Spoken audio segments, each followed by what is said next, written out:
housekeeping ta kay wala si madam. Busy si madam sa school nila. So ako rin sa tinirot sa balay.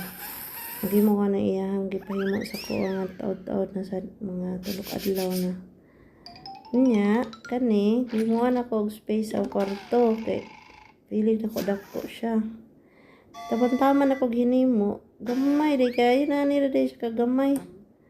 Tiaw.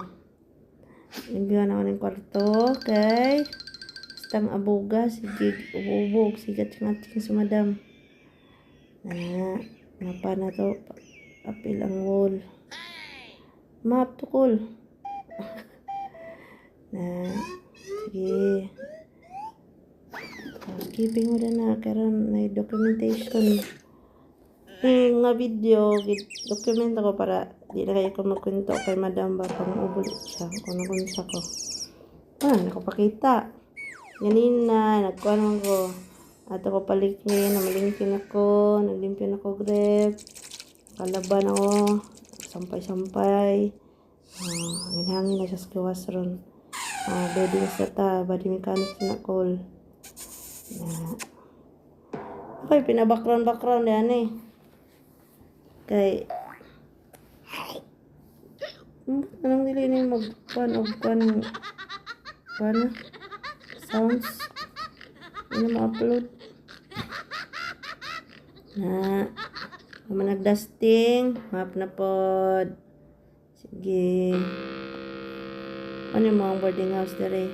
Ano sa man eh? Ano barko? Hangin-hanginan. Parang ugadayon. Rearrange sa sala. Gamay ra kayo mong boarding house. Pero kami rin na po yan. Iskabalay po siya. Isip-isip ko kung saan ako pag-rearrange. Problema kay napamagod may extra class. So, isad kayo pang-arrange. Kaya mga bata, magsiyo, untol-untol. Yung mga papel-papel, mga sok-sok ba. So, sa kadugay na akong nilimpyo, kung in-arrange, hilak na siya. Ang tumoy di ay, ibalik na digyapan ako ang tanan.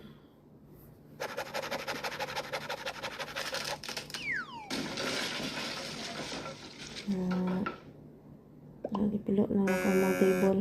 Balik na unay bata. Limpyo ta. Wala nagipainita ng mga trapilo dra.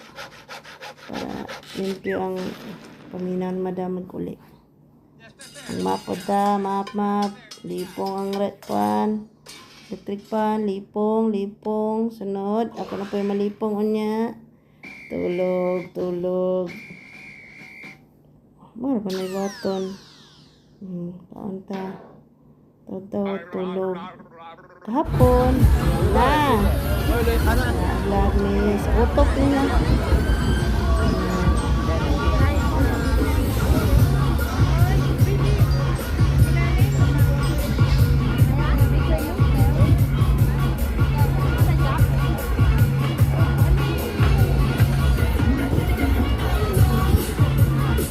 Pwede yung tarang sakay-sakay na siya.